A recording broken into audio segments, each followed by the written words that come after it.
हरे कृष्णा।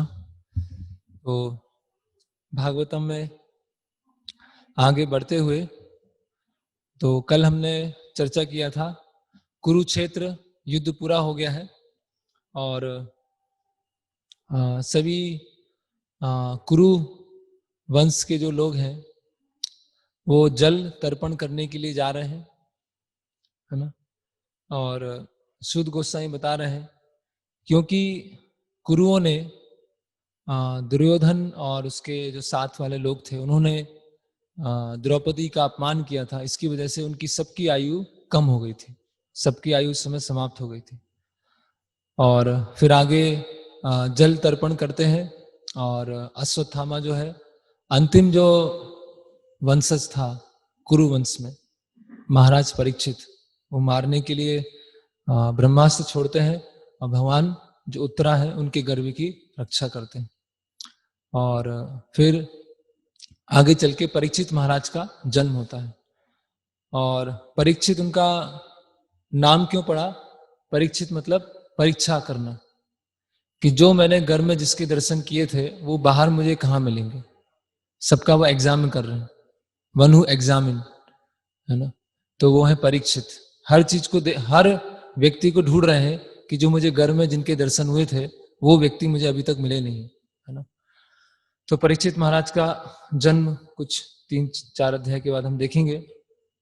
तो जब भगवान हस्तिनापुर के लिए जाने वाले होते हैं तो उनकी जो भक्त हैं कुंती महारानी वो वहां पर आती हैं और किसी तरह से भगवान रुक जाएं, भगवान द्वारिका नहीं जाए, भगवान हस्तिनापुर में रहे, उसके लिए कुंती महारानी प्रार्थना करती हैं और भगवान का गुणगान कर रही हैं कि,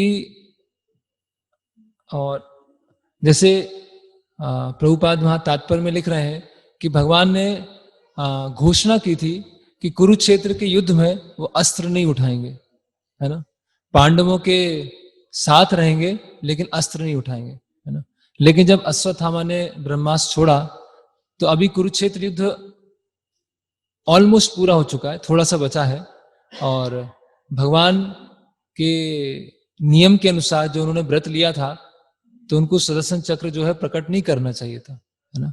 तो प्रभुपाद वहां लिखते हैं कि भक्तों के साथ उनका जो प्रेम होता है, लगाव होता है, वो उनके लिए अधिक महत्वपूर्ण है बजाय अपनी प्रतिज्ञा का पालन करना, है ना।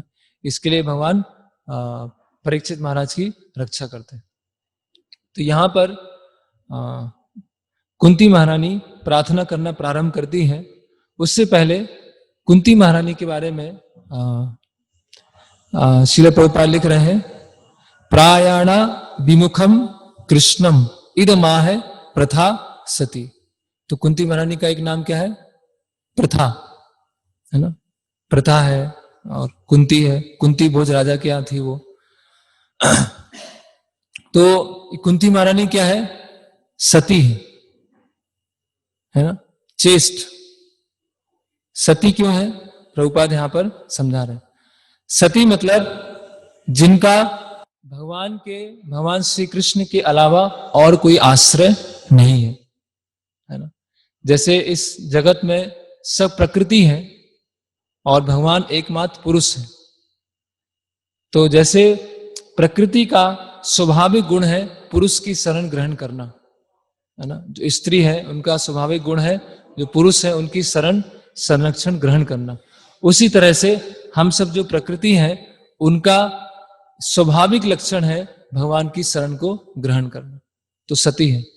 और कुंती महारानी जो है उन्होंने और किसी की शरण ग्रहण नहीं की, है ना। अगर कोई व्यक्ति सोच रहा है कि भगवान के अलावा और जो अन्य जीव हैं, है ना, या देवी देवता हैं वो मेरी रक्षा करेंगे, तो वो क्या है? असती है, वो अनचेस्ट, है ना। अनचेस्ट।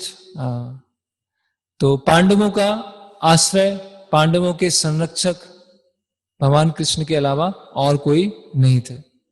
तो जो भगवान के ऊपर जितना निर्भर होता है उतना भगवान उसके साथ आदान प्रदान करते हैं। और जो सोचता है कि मैं अपनी सुरक्षा स्वयं कर लूंगा तो भगवान उसके जीवन में उतना ही कम इंटरफियर करते हैं, है ना। प्रभुपाद लिख रहे हैं, he reciprocates the dependence of the devotee. भगवान पर जितना निर्भर है उतना वो भगवान आदान प्रदान कर रहे हैं। और भक्त है, जैसे रामानुजाचार्य संप्रदाय में रामानुजाचार्य बोलते हैं कि अगर आपके घर में आग लग जाए और उस घर में सांप है ना, सांप पूरी जगह बिखरे हुए हैं और आप उस घर में हैं और आग लग गई है, तो भी, और पास में किसी देवी देवता का मंदिर है, तो भी उस मंदिर में नहीं जाना चाहिए, है ना। तो हमारे एकमात्र आश्रय एकांत भक्त, अनन्य भक्त, है ना। अनन्य भक्ति करना है। अनन्य मतलब, अन्य मतलब दूसरा, अनन्य मतलब और कोई दूसरा नहीं। तो ये है सती, है ना। और यद्यपि जो भगवान के भक्त हैं भगवान से कोई हेल्प नहीं चाहते, सहायता नहीं चाहते, है ना। वो नहीं चाहते कि भगवान हमारी सहायता करें, लेकिन भगवान प्रेम के आदान प्रदान में अपने भक्तों की सहायता करते हैं, है ना। भगवान के ऊपर पूरी तरह डिपेंडेंट है ना। मारो भी राखो भी जो इच्छा तुम्हार, नित्य दास तुआ प्रति अधिकार, है ना। आप मारना चाहो मारो, रखना चाहो रखो, आपके दास के ऊपर आपका अधिकार है ना, जैसा भी हो, है ना। तो कुंती महारानी यहां पर प्रार्थना कर रही है।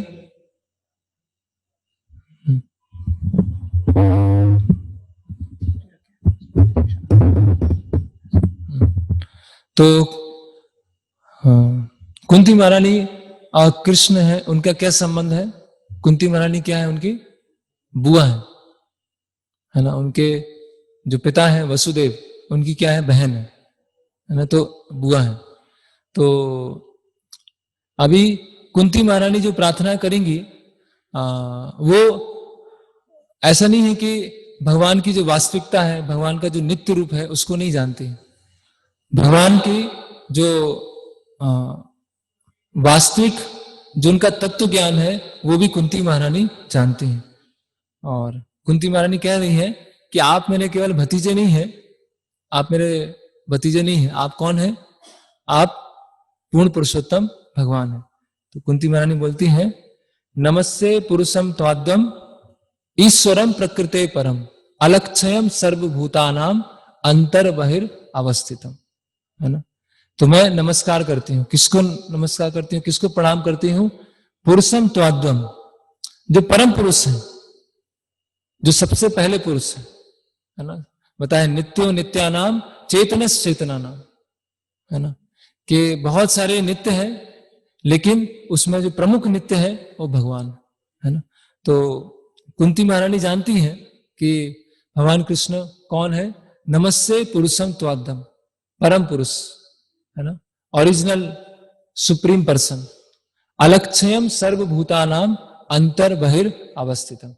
भगवान अंदर भी स्थित है, बाहर भी स्थित है, लेकिन किसी को दिखाई नहीं देते, है ना। ये बहुत आश्चर्य की बात है। भगवान अंदर भी स्थित है, बाहर भी स्थित है, दिखाई नहीं दे रहे, है ना। तो भगवान को समझना, प्रभुपाद लिख रहे हैं कि एक सामान्य लोगों के लिए क्या है? एक पहेली है, एक गुत्थी है ना। और कुंती महारानी सोच रही है कि श्री कृष्ण जो है हमारे सामने उपस्थित है, और कैसे हमारे सामने उपस्थित रहते हुए भी उन्होंने उत्तरा के गर्भ में जाकर जो परीक्षित है उनको बचा लिया, है ना। अंतर बहिर अवस्थितम, भगवान बाहर भी है, भगवान अंदर भी चले गए हैं, और फिर भी अलक्ष्य, भगवान दिखाई नहीं दे रहे हैं, है ना। क्यों नहीं दिखाई दे रहे हैं? कुंती महारानी फिर अगले श्लोक में बताती है, माया जवनिका अच्छन्नम अज्ञ अदोक्ष अव्ययम न लक्ष्य से मूढ़ दिशा नटो नाट्य धरो यथा, है ना। कि माया जवनिका, जवनिका मतलब पर्दा, माया का क्या है? पर्दा लगा के रखा है। माया जवनिका अच्छन्नम अज्ञ अदोक्ष अव्ययम, भगवान क्या? अज्ञ, और भगवान क्या? अदोक्ष। अदोक्ष मतलब जो इस भौतिक इंद्रिया और मन के द्वारा नहीं देखे जा सकते, है ना। अभी भगवान दुर्योधन के सामने भी थे, दुशासन के भी सामने थे, बहुत सारे असुरों के सामने थे, लेकिन कौन उनको पहचान पाया, है ना। तो भगवान को देखना इतना महत्वपूर्ण नहीं है, भगवान को देखने की योग्यता प्राप्त करना वो अधिक महत्वपूर्ण है ना। लोग पूछते हैं ना कि आपने भगवान देखे हैं कि नहीं देखे। अगर मैंने भगवान देखे भी हैं, नहीं भी देखे हैं, तो उससे आपके जीवन में क्या अंतर आएगा। अगर मैंने बोल भी दिया कि मैंने भगवान देखे हैं, तो आप कैसे मान लेंगे कि मैंने भगवान देखे हैं, है ना। तो आप ये प्रश्न पूछिए कि भगवान को देखने की योग्यता क्या है, मैं ऐसा क्या करूं जिससे भगवान को देखने की योग्यता आ जाए, है ना। तो न लक्ष्य से मूढ़ दशा, नटो नाट्य धरो दशा। जैसे नट, नट मतलब कौन, डांसर, है ना। जैसे एक कलाकार होता है ना। जैसे अलग अलग फिल्म बनती है, मूवीज बनती हैं, तो किरदार क्या है, कोई रोल निभाता है ना। और कभी कभी डबल रोल भी होते हैं। एक मूवी थी, इसमें किसी ने 7 रोल निभाए थे, 7, और 7 एक साथ बैठे हुए थे, है ना। तो भगवान तो बहुत सारे रोल निभाते हैं, है ना, और एकदम परफेक्ट। ऐसा कि एक बार एक भक्त बता रहे थे कि इस पूरे भौतिक जगत में और आध्यात्मिक जगत में किसी को नहीं पता है भगवान कौन है, किसी को नहीं पता। हाँ। भौतिक जगत में नहीं पता है, भौतिक जगत में सोचते हैं ये भगवान है, वो भगवान है, निराकार ब्रह्म है ना। भगवान है ही नहीं, है ना। वैकुंठ में सोचते हैं विष्णु भगवान है, लेकिन विष्णु वास्तव में भगवान नहीं है। भगवान कौन है, कृष्ण है। और गोलोक वृंदावन में सोचते हैं कि भगवान है ही नहीं, ये तो ग्वाले हैं, ये तो मेरे पुत्र हैं, ये मेरे प्रेमी हैं। तो कहीं नहीं पता कि भगवान कौन है। तो अलक्षयम सर्वभूतानाम न लक्ष्य से मूढ़ दशा, नटो नाट्य धरो दथा। भगवान ने क्या है, एक बहुत ही दक्ष नर्तक है, और ऐसा भगवान डांस कर रहे हैं, ऐसा नृत्य कर रहे हैं कि लोगों को पता ही नहीं चलता है कि ये कौन है ना। तो श्रील प्रभुपाद यहाँ पर बहुत अच्छा तात्पर्य लिख रहे हैं। कृष्ण अभी विश्वनाथ चक्रवर्ती ठाकुर जो है इन इस प्रार्थनाओं की टीका में लिख रहे हैं, है ना। तो जब कुंती महाराज ने बोला कि अंतर बहिर अवस्थितम, क्या आप अंदर भी हैं बाहर भी हैं, है ना। तो कृष्ण पूछते हैं कुंती महारानी से कि मैं अंदर भी हूं बाहर भी हूं, फिर भी मुझे कोई प्राप्त नहीं कर पाता है। मैं सब जगह हूं, फिर भी मुझे कोई प्राप्त नहीं कर पा रहा। तो उसके उत्तर में कुंती महारानी ये बोलती है, माया जवनी का अच्छन।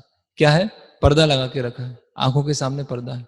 जैसे सूर्य है, सूर्य ने हमारी आंखों को ढक लिया है, बादल ने ढक दिया, तो बादल ने हमारी आंखों को ढका है, बादल ने सूर्य को नहीं ढका है। सूर्य तो बहुत विशाल है और बादल क्या है, बहुत छोटा है। तो भगवान की जो माया शक्ति है वो ढक दिया है ना। तो प्रभुपाद यहां पर लिख रहे हैं कि भगवान अलग अलग जगह अपनी सर्वोच्च शक्ति, है ना, अपनी पूर्ण पुरुषोत्तता वो प्रकट करते हैं, लेकिन फिर भी उनको समझ नहीं पाते, है ना। भगवान अलग अलग अवतारों में आते हैं, राम, नरसिंह, वराह, कूर्म, मत्स्य, शास्त्रों में अलग अलग अवतार दिए, है ना। भगवान इतना बता देते हैं। फिर 10वें स्कंद में भगवान ने बहुत सारी अलग अलग ऐसी लीलाएं की हैं जिससे पता चलेगा कि ये भगवान है। 6 महीने के बालक, है ना, वो पूतना ने गोद में लिया और पूतना को मार दिया। तृणावर्त, सक्टासुर, सबको ऐसे ही खिलौने, है ना, मामा खिलौने बेचते हैं, अब बच्चे हैं तोड़ देते हैं, और खिलौने क्या है, असुर, ऐसे ही तोड़ दिया, है ना। भगवान के लिए क्या खिलौने हैं वो, है ना। तो ये सब भी है, फिर भी लोग भगवान को नहीं मानते हैं, क्या किया जाए। फिर बहुत सारे पुराणों में, इतिहासों में, उपनिषदों में स्पष्ट रूप से बताया गया है कि पूर्ण पुरुषोत्तम भगवान कौन है, फिर भी लोग नहीं मानते हैं।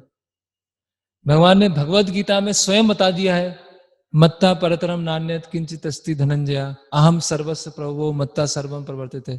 भगवान ने स्वयं घोषणा कर दी है, फिर भी लोग नहीं मानते हैं, है ना। फिर महान आचार्य आए हैं, व्यासदेव, मध्वाचार्य, निम्बार्काचार्य, शंकराचार्य, रामानुजाचार्य, चैतन्य महाप्रभु, उन्होंने भी घोषित कर दिया है कि कृष्ण पूर्ण पुरुषोत्तम भगवान है, फिर भी नहीं मानते हैं, है ना। तो इतने सारे अलग अलग कारण होते हुए भी फिर भी लोग भगवान को नहीं मानते। क्यों है? रूपा लिखते हैं क्योंकि बहुत हठी है ना, स्टब बॉर्न, बहुत क्या है वो, हठी है, और अपनी इंद्रियों पर और अपने मन पर उनको बहुत ज्यादा भरोसा है। अपने इंद्रियों पर, अपने मन पर उनको बहुत ज्यादा भरोसा है। तो कुंती महारानी सोचती हैं कि इतना सब होते हुए भी इतने सारे विद्वान लोग मुझे नहीं, कृष्ण को नहीं जान पा रहे हैं, तो मैं क्या जान पाऊंगी, है ना। शास्त्रों में दे दिया, भगवान ने स्वयं बता दिया, भगवान अवतार लेके आ गए, आचार्यों ने बता दिया, सब कुछ हो गया, तो इतने सारे लोग, संसार के लोग नहीं जान पा रहे हैं, तो फिर मैं कैसे जानूंगी, है ना। तो श्रील प्रभुपाद फिर कुंती महारानी बोलती है, तथा परम हंसा नाम मुनि नाम अमलात्मनम भक्ति योग विधानार्थम कथम पश्चिमी स्त्रिया, है ना। तो ये बहुत सुंदर प्रार्थना है। कुंती महारानी बोल रही है कि जो परमहंस लोग हैं, है ना, तथा परमहंसा नाम मुनि नाम अमल आत्मनम, जो परमहंस है और जो आत्मा जड़ पदार्थ उसमें अंतर कर पाते हैं, वो ही आपको समझ पाएंगे। हम जैसी जो स्त्रियां हैं वो आपको क्या समझ पाएंगे, है ना। तो पहले भगवान को प्रणाम किया, भगवान अंदर भी है बाहर भी है, फिर भी दिखाई नहीं देते हैं। क्यों नहीं दिखाई देते हैं? क्योंकि पर्दा लगा हुआ है। तो फिर क्या कहना, वो कुंती महारानी ये कहना चाह रही है कि मेरी आंखों के सामने पर्दा नहीं है? नहीं, कुंती महारानी क्या बोल रही है कि जो परमहंस हैं और जो जड़ और चेतन में अंतर कर सकते हैं, वो ही आपको भक्ति योग के द्वारा जान सकते हैं। हम जैसी जो स्त्रियां हैं वो आपको नहीं जान सकते। कैसे जान पाएंगे? तो श्रील प्रभुपाद जो तात्पर्य है वो पूरा उसका उल्टा लिख रहे हैं, है ना। प्रभुपाद यहां पर लिख रहे हैं कि जो बड़े बड़े फिलोसोफर्स होते हैं, है ना, बड़े बड़े दार्शनिक होते हैं, वो भगवान को नहीं जान पाते, है ना। और प्रभुपाद यहाँ बता रहे हैं कि जब भी कोई धार्मिक कार्यक्रम होता है ना, और कोई अनुष्ठान होता है, तो उसमें स्त्रियों की संख्या हमेशा अधिक होती है ना, पुरुषों की संख्या कम होती है। क्योंकि प्रभुपाद बता रहे हैं क्योंकि जो स्त्रियां हैं उनमें जो एक शिष्य का गुरु के प्रति जो शरणागति होती है, ये शिष्य के जो एक प्राथमिक गुण होना चाहिए, वो गुण स्त्रियों में स्वाभाविक रूप से होते हैं। इसकी वजह से उनको भगवान को जानना अधिक आसान है, जो कि बहुत ज्यादा शास्त्रों के विश्लेषण में और तर्क वितर्क में लगे हुए, है ना। तो बहुत ज्यादा विश्लेषण किया, जड़ चेतन 24 तत्व हैं, जड़ इंद्रिय कर्म इंद्रियां हैं, ज्ञान इंद्रियां हैं, बहुत सारा जान लिया, लेकिन आपके अंदर किसी के ऊपर निर्भर होने का गुण नहीं है, आपके अंदर सरलता का गुण नहीं है ना, ये आपके अंदर विनम्रता का गुण नहीं है। आपने शास्त्रों को बहुत जान लिया, शास्त्रों के श्लोक हैं और शास्त्रों की अलग अलग टीकाएं हैं और भौतिक जगत का सृष्टि कैसे होता है, सारा विश्लेषण जान लिया, 14 लोगों को जान लिया, अलग अलग लोगों में कौन रहता है वो सब जान लिया, और जानने के बाद क्या किया? ठीक है ना। तो श्रील प्रभुपाद यहां लिख रहे हैं कि प्रत्येक संप्रदाय में या प्रत्येक धर्म में जो स्त्रियां हैं उनका अधिक झुकाव होता है धर्म के प्रति बजाय पुरुषों का, क्योंकि उनमें ये जो गुण है शरणागति, है ना, या निर्भरता, है ना, या सरलता, ये स्वाभाविक होता है ना।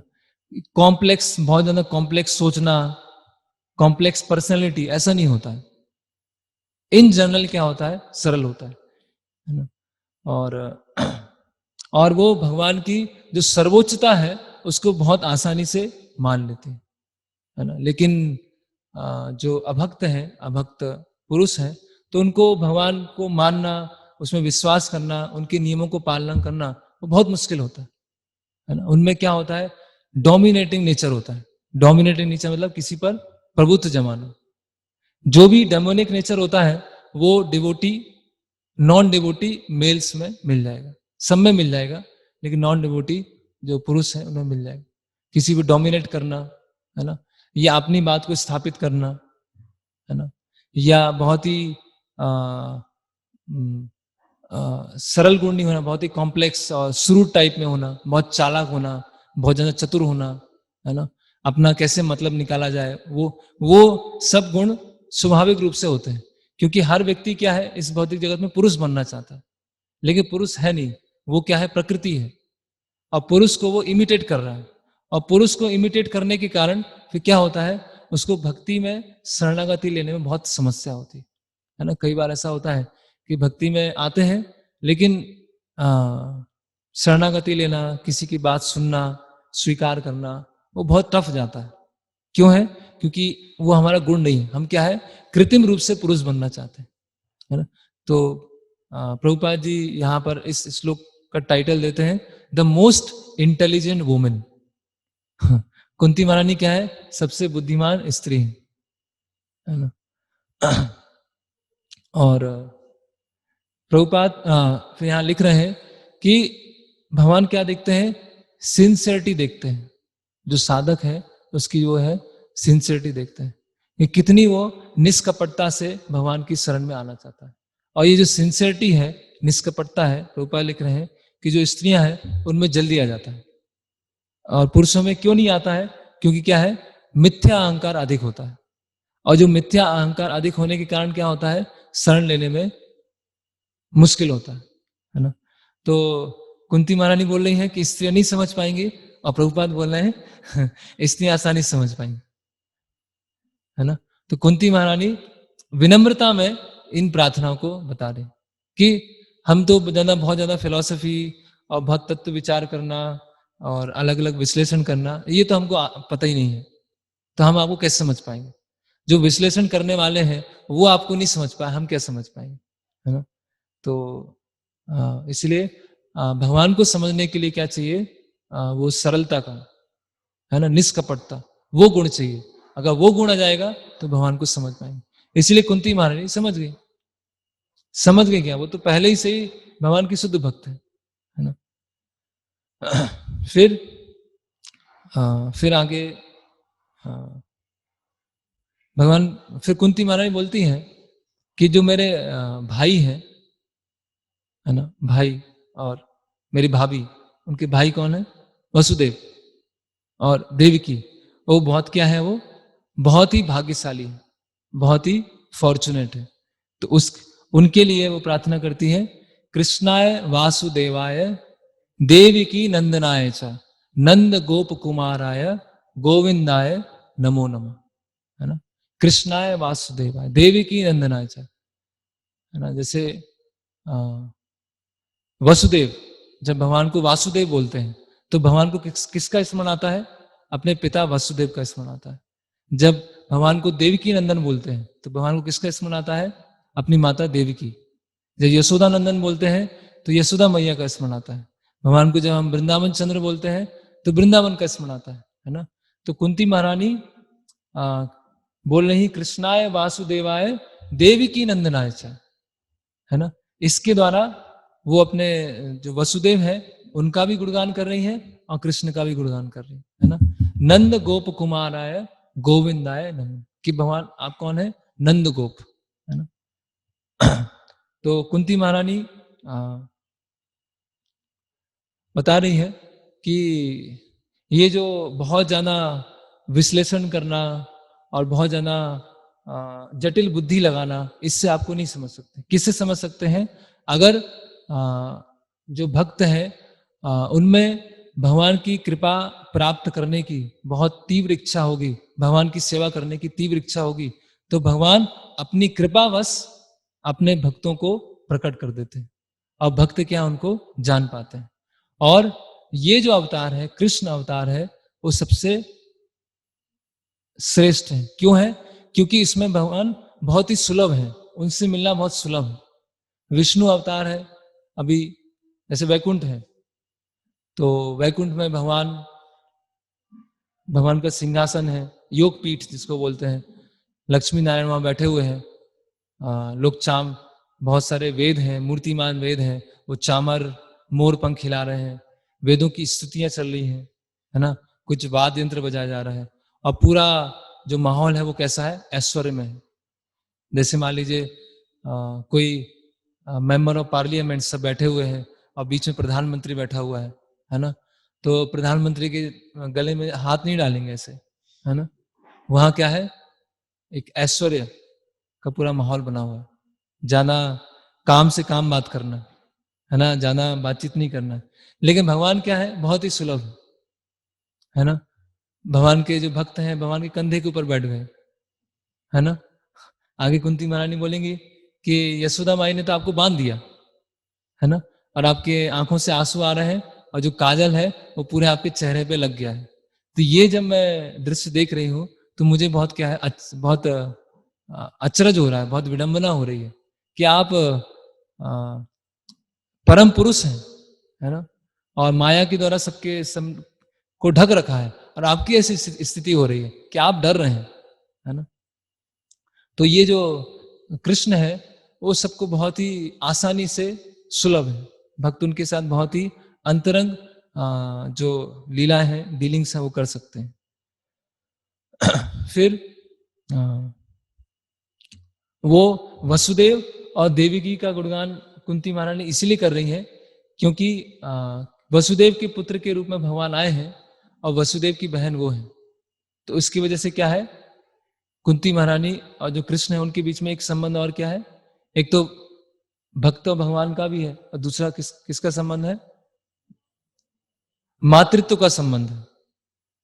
जैसे माता और पुत्र होते हैं, उस तरह से मातृत्व की भावना भी क्या है, कुंती महारानी में भगवान कृष्ण के प्रति है ना। और भगवान को क्या बोला गया है कि गोविंदाय नमो नमः। गोविंद मतलब जो गायों को और जो ब्राह्मणिकल कल्चर है उसको आनंद प्रदान करते हैं, उसकी सुरक्षा करते हैं। फिर कुंती महारानी सोचती हैं कि वसुदेव और देवकी तो भाग्यशाली हैं, है ना, लेकिन मैं भी बहुत भाग्यशाली हूं। क्यों? क्योंकि मैं आपकी जो दिव्य रूप है उसको देख पा रही हूं। इस रूप को देखना बहुत ही मुश्किल है। तो कुंती महारानी क्या बोलती हैं? नमः पंकज नाभाय नमः पंकज मालिने नमः पंकज नेत्राय नमस्ते पंकज आंग्री, है ना। तो कुंती महारानी बोल रही है कि भगवान को प्रणाम कर रही है जिनकी नाभि कैसे है, कमल पुष्प के समान, जिनके गले में कमल की माला है, जिनके नेत्र कैसे हैं, कमल की तरह, और जिनके चरण कैसे हैं, कमल की तरह, कमल चरण, है ना। तो प्रभुपाद यहां पर लिख रहे हैं कि साधारणता जब भगवान के दर्शन किए जाते हैं तो चरण से प्रारंभ किए जाते हैं, है ना, चरण से धीरे धीरे धीरे ऊपर तक पहुंचते हैं। लेकिन कुंती महारानी अपनी प्रार्थना में क्या बोल रही है? नमा पंकज नाभाय नमा पंकज मालिनी। कुंती महारानी कहां से स्टार्ट कर रही है? नाभि से, नाभि से माला, माला से मुख, और मुख से चरण, है ना। तो वो क्यों ऐसा कुंती महारानी चरण से क्यों प्रारंभ नहीं कर रही है? क्योंकि कुंती महारानी भगवान की एक तरह से बुआ बुआ है, तो अभी अगर चरणों की वंदना करेंगे तो भगवान को क्या होगा? भगवान लज्जित महसूस करेंगे। तो भगवान लज्जित अनुभव ना करें, इसकी वजह से कुंती महारानी नमः पंकज नाभाय यहां से प्रारंभ कर रहे। और जो कमल है उससे तुलना क्यों हो रही है? भगवान का जो नेत्र है या भगवान के जो चरण कमल है वो तो कमल से भी ज्यादा सुंदर है ना। जैसे कभी कभी वर्णन आता है कि भगवान का जो मुख है वो कैसा है? चंद्रमा के समान। भगवान की जो नेत्र हैं वो कमल के समान है। भगवान के जो घुंघराले बाल हैं वो भौरे के समान है ना। भगवान के जो बाहु हैं वो हाथी की सूंड के समान है ना। भगवान का जो वक्ष स्थल है वो वज्र के समान है ना। तो ये तुलना क्यों की गई है? क्योंकि इस भौतिक जगत में भगवान के जो नेत्र हैं उससे तुलना करने के लिए और कोई चीज है ही नहीं, है ना। ऐसा नहीं कि भगवान के नेत्र कमल के समान है। भगवान के नेत्र तो कमल से भी ज्यादा सुंदर है, लेकिन हम समझेंगे कैसे कितने सुंदर है? तो वो समझाने के लिए वो कमल से तुलना कर दी जाती है ना। भगवान का जो गर्दन है वो कैसे शंख की जैसी है। अभी कैसे समझेंगे? समझ में नहीं आएगा, है ना। तो एक थोड़ी सी हिंट देने के लिए इसको बोलते हैं शाखा चंद्र न्याय। शाखा चंद्र न्याय क्या है कि माता ने पूछा बच्चे से कि चंद्रमा कहाँ है, तो बोले देखे दो शाखा के बीच में है। अभी दो शाखाओं के बीच में थोड़ी हो, दो शाखाओं के बीच में तो दिख रहा है, वो है तो वो कहीं दूर। तो ऐसे ही जो भगवान की सुंदरता है, अलग अलग अंगों की सुंदरता है, वो भौतिक जगत में और किसी चीज से उसकी तुलना की ही नहीं जा सकती, है ना। अभी चैतन्य चरितामृत में आता है कि भगवान के जो दिव्य शरीर है उससे किसकी सुगंध आती है? उसमें चंदन है, कपूर है और कस्तूरी मृग है ना। पांच चीजें हैं, गुलाब है ना। तो पांच चीजों को जब मिलाते हैं उससे भगवान, वैसी भगवान के जो दिव्य शरीर है उस सुगंध आती है ना। लेकिन उसकी जैसी सुगंध नहीं आती, उससे भी ज्यादा श्रेष्ठ आती है। लेकिन अभी तुलना करने के लिए कुछ है ही नहीं। हमें सबसे ज्यादा सुगंधित जो लगता है भौतिक जगत में, हमको यही लगता है केसर। हाँ, केसर भी लिखा है वहां पर, केसर, कस्तूरी मृग, कपूर, है ना। वो सब मिला के वैसे ही भगवान के, लेकिन भगवान के शरीर की सुगंधित है वो तो बहुत ज्यादा है ना। तो ऐसे कुंती महारानी यहाँ बोल रही है, नमा पंकज नाभाय, नमा पंकज मालिने, नमा पंकज नेत्राय, नमस्ते पंकज। तो सबसे पहले जब प्रार्थनाएं की जाती है तो भगवान का गुणगान किया जाता है, तो भगवान का गुणगान चल रहा है। फिर खुद के लिए जो चाहिए होता है वो बाद में बताया जाता है ना। तो कुंती महारानी की प्रार्थना कैसे है? पहले भगवान का गुणगान है, फिर खुद क्या चाहिए है वो है ना। फिर भगवान यहां पर किसी तरह से रुक जाए, द्वारिका नहीं जाए, उसके लिए भगवान को रोकने का प्रयास कर रहे है ना। तो हाँ, फिर कुंती महारानी, ये विश्वनाथ चक्रवर्ती ठाकुर बोल रहे हैं, कुंती महारानी बोलती हैं कि वसुदेव देव की जो है बहुत भाग्यशाली है, मैं भी भाग्यशाली हूं क्योंकि मैं आपके इतने दिव्य रूप को देख पा रही हूं। लेकिन मुझे लगता है कि जो मेरा भाग्य है आपकी मां से ज्यादा अधिक है ना। जो देवकी है उनसे भी अधिक मैं भाग्यशाली हूं, फॉर्चुनेट हूं। क्यों है ना। तो यहां पर फिर हम देखते हैं श्लोक क्रमांक 23 है ना। तो कुंती महारानी बोल रही है, यथा ऋषिकेश खले न देवकी कंसे न रुद्धादि चिरम सुचार पिता विमोचिता हम चा सहात्मजा विभो तो ये वनाथे न मुहर विपद गणात, है ना। कुंती महारानी बोल रही है कि मैं क्यों ज्यादा फॉर्चुनेट हूं, क्योंकि आपने अपनी मां को तो एक बार बचाया और मुझे तो आपने कितनी बार बचाया, तो इसीलिए मैं ज्यादा फॉर्चुनेट हूं। आपकी जो मां है देवकी है वो तो केवल कुछ सालों के लिए जेल में रही और आपने उनको जेल से मुक्त करा दिया और उसके बाद जीवन में और कोई कष्ट नहीं आया। लेकिन हमारे जीवन में तो बार बार कष्ट आया, इतना कष्ट आया और हर बार आपने मुझे बचाया। तो कौन ज्यादा भाग्यशाली है? देवकी है कि कुंती महारानी है ना, क्योंकि उनको बार बार बचाया। तो प्रभुपाद यहां तात्पर्य में लिख रहे हैं कि ऐसा क्यों है कि कुंती महारानी को बार बार बचाया, देवकी उनको क्यों क्यों? क्योंकि प्रभुपाद लिखते हैं क्योंकि जो देवकी है उनके साथ उनके पति हैं, लेकिन जो कुंती महारानी है उनके साथ उनके पति नहीं है। तो कुंती महारानी की जो असहाय की अवस्था है वो जो देवकी है उनसे अधिक है, और जो जितना ज्यादा असहाय है और जितना ज्यादा भगवान के ऊपर निर्भर है, भगवान उसको उतना ज्यादा फेवर करते हैं, है ना।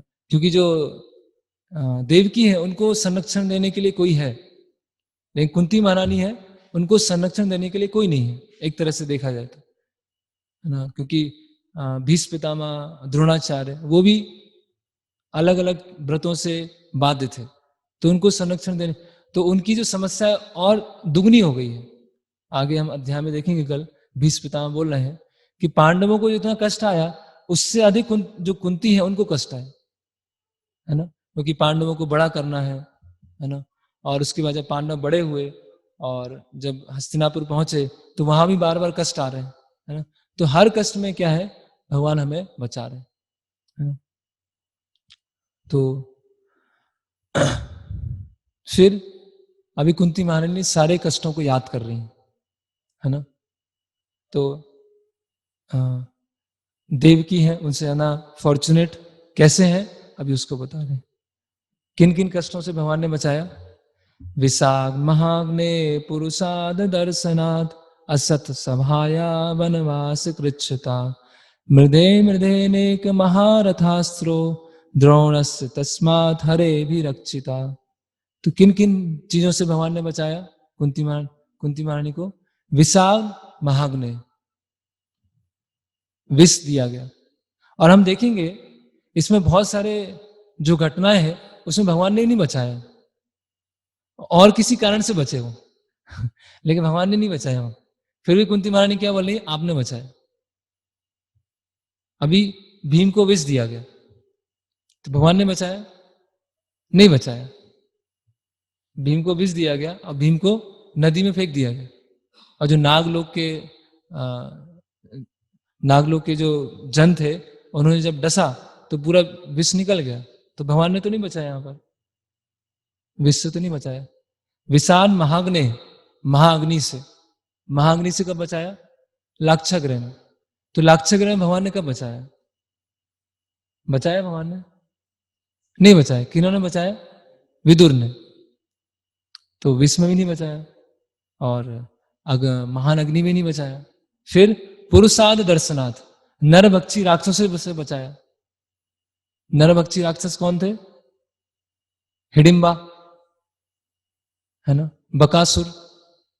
तो हिडिंबा से बचाया भगवान ने, या बकासुर से बचाया। वो तो भीम ने मार दिया, हिडिंबा को भी मार दिया और बकासुर को मार दिया। फिर कुंती महारानी क्यों बोल रही है कि आपने इतनी सारी चीजों से बचाया हमको। फिर असत सभाया, असत सभाया, तो असत सभा में सारा राज्य चला गया, सब कुछ चला गया, वनवास चले गए, तो वहां बचाया भगवान ने। द्रौपदी, उनको बचाया, द्रौपदी वस्त्रहरण को रोक दिया। बाकी जो राज्य छिन गया उसमें बचाया भगवान ने। वनवास कृच्छता, है ना, वनवास में बहुत सारे कष्ट आए, उसमें भगवान अलग अलग समय पर पांडवों की रक्षा करने आए। मृदे मृदे नेक महारथास्त्र, है ना, ऐसे बड़े बड़े महारथी, है ना। प्रभुपाद लिखते हैं कि पांडवों की सेना कैसी है, एक छोटी सी कुछ मछलियां हैं उसके समान, और इतने बड़े बड़े योद्धा भीष्म, द्रोणाचार्य, कर्ण, जयद्रथ, ये कैसे तिमिंगला मछली की तरह। तिमिंगला मछली मतलब जो वेल मछली को भी खा जाए, वो है तिमिंगला। और हम छोटे छोटे योद्धा हैं और सामने तिमिंगला मछली की तरह बड़े बड़े योद्धा हैं, उनसे किसने बचाया, भगवान ने बचाया। और द्रोण से तस्मात हरे भी रक्ष, और अभी अभी आपने फिर बचाया।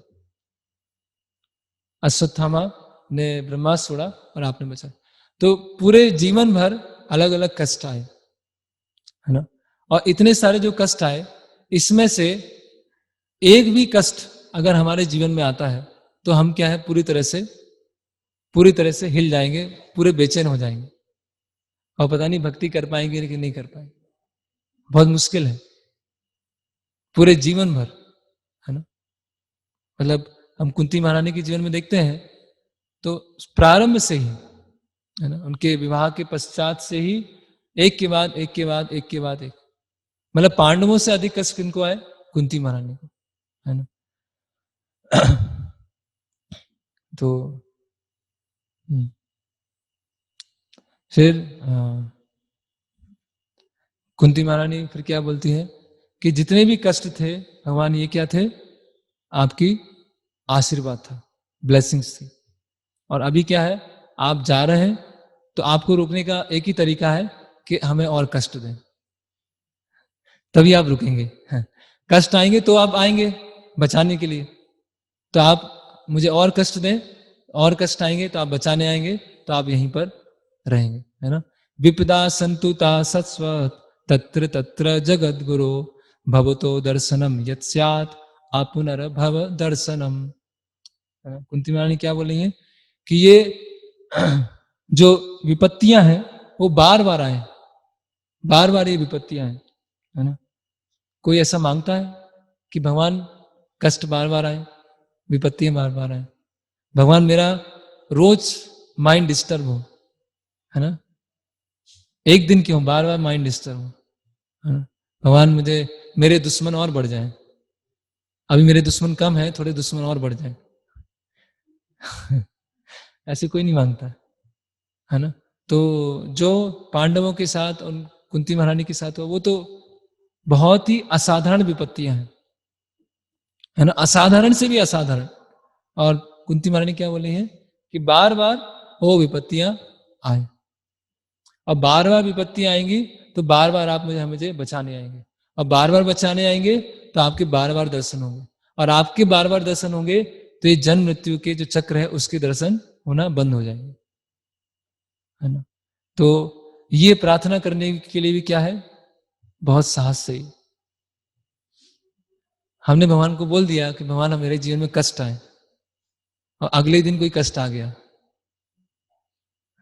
तो बस भगवान बस इस जन्म में बस इतना ही हो गया बस, अभी आगे नहीं हो पाएगा बस, है ना।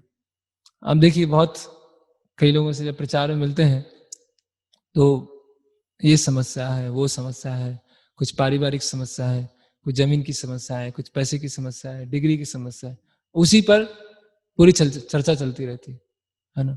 और हर व्यक्ति को क्या लगता है, मेरी समस्या सबसे यूनिक है, मेरे जीवन की समस्या क्या है, सबसे यूनिक है ना। मेरे घर में ये समस्या है, बस प्रभु जी ये समस्या बस चली जाए, उसके बाद तो मैं ऐसा भक्ति करूंगा, ऐसी भक्ति करूंगी कि वो रुकेगी नहीं, भक्ति बिल्कुल चलती रहेगी वो तो। और वो कभी दिन आता ही नहीं है, वो कभी दिन नहीं आता, क्योंकि ये संसार का स्वभाव क्या है, बार बार कुछ ना कुछ आएगा। पदम पदम यद विपदाम ही तेसाम, है ना, बार बार ये ऐसी विपत्तियां आएंगी। तो हर व्यक्ति को ये लगता है कि मेरी जो समस्या है सबसे यूनिक समस्या है, मेरी जो घर में समस्या चल रही है ऐसे किसी के घर में समस्या होगी नहीं, और इसकी वजह से मैं भक्ति नहीं कर पा रहा हूं। बाकी किसी के संसार में कोई मेरे घर में सबसे ज्यादा समस्या है ना।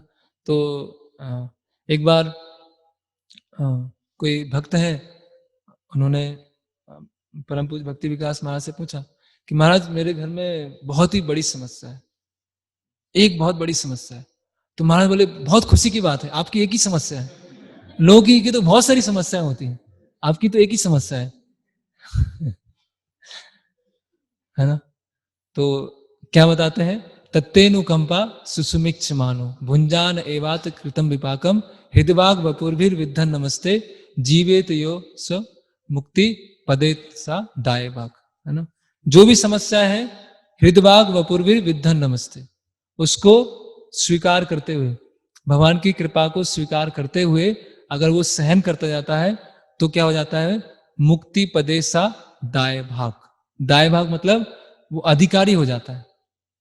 प्रभुपाद क्या बोलते हैं कि जैसे पिता के जाने के पश्चात जो पुत्र है वो संपत्ति का लीगली अधिकारी बन गया, उसी तरह से जो कष्टों को सहन करते हुए भगवान से बस कृपा की याचना करता है कि मेरी भक्ति अच्छी तरह से करता रहूं, तो वो भगवत धाम जाने का अधिकारी बन जाता है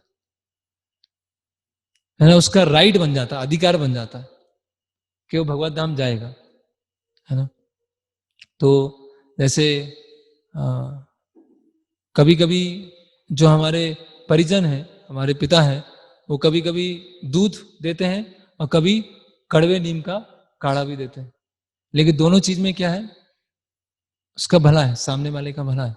तो इसी तरह से भगवान हमारे जीवन में कभी कष्ट देते हैं, कभी सुख देते हैं। और कष्ट क्या है, सुख क्या है, वो कितना साधक को जरूरी है उतना मिल जाएगा, है ना। जैसे सोना होता है या हीरा होता है, उसकी अशुद्धि को निकालने के लिए क्या होता है, उसको तपाया जाता है ना। उसको तपाते हैं तपाते हैं तपाते हैं और 20 से 22, 22 से 24 कैरेट बनता है, और उसमें जो भी अशुद्धियां होती हैं वो पूरी खत्म हो जाती है ना। ये डायमंड को क्या करते हैं, पॉलिश करते हैं। जब डायमंड निकलता है तो डायमंड में क्या होता है, बहुत सारा ऐसे बहुत सारी ऐसी गंदगी लेयर भरी होती है, तो उसको क्या किया जाता है, पॉलिश किया जाता है। तो ये भक्ति क्या है, पॉलिशिंग द डायमंड। भक्तों की क्या चल रही, पॉलिशिंग चल रही है ना, या उनको क्या है, तपाया जा रहा है।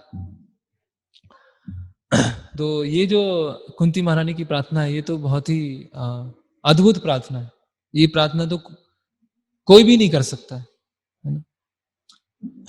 फिर प्रभुपाद यहाँ पर बता रहे हैं कि वास्तव में एक जीव के लिए,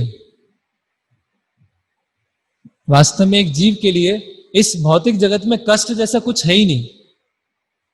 जैसे कोई व्यक्ति सो रहा है और सपने में शेर आया, और शेर क्या है, उसने मुंह खोल के बैठ खड़ा हुआ है खाने के लिए, तो क्या करेंगे, सपने से उठा देंगे, तो उसका सपना टूट गया और शेर चला गया।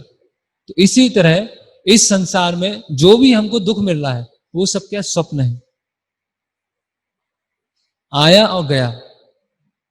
वो स्वप्न होता है कुछ मिनट का, है ना, 10 मिनट का, 20 मिनट का, 25 मिनट का, और ये स्वप्न है कुछ वर्षों का। और इन स्वप्न के जो वर्ष हैं उसमें हम बहुत सारी योजनाएं, सुख दुख की योजनाएं बनाते हैं, अल्टीमेटली वो स्वप्न है। तो भक्तों के लिए, जो वास्तव में भक्ति कर रहा है, उसके लिए दुख जैसा कोई चीज है ही नहीं। उसके लिए तो दुख क्या है, जो कुंती महारानी और पांडवों के लिए भगवान से दूर रह जाना, वो दुख है। बाकी जो दुख आ रहे हैं उनके पूरे जीवन में, वो दुख दुख लग ही नहीं रहे, है ना। ऐसे चैतन्य महाप्रभु रामानंद राय से पूछते हैं कि संसार का सबसे बड़ा दुख क्या है, तो रामानंद राय क्या बोलते हैं, भक्तों से दूर होना वो संसार का सबसे बड़ा दुख है ना? सबसे बड़ा दुख वो है। रामानंद राय ये नहीं बोल रहे हैं कि भगवान से दूर होना, भक्तों से दूर होना वो संसार का सबसे बड़ा दुख है।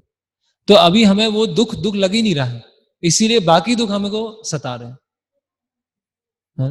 जैसे वहां बोलते हैं परम दृष्टवा न निवर्तते, अगर उच्च स्वाद लेंगे तो निम्न स्वाद खत्म हो जाएगा, अगर भक्ति का स्वाद ले लिया तो निम्न स्वाद चला जाएगा।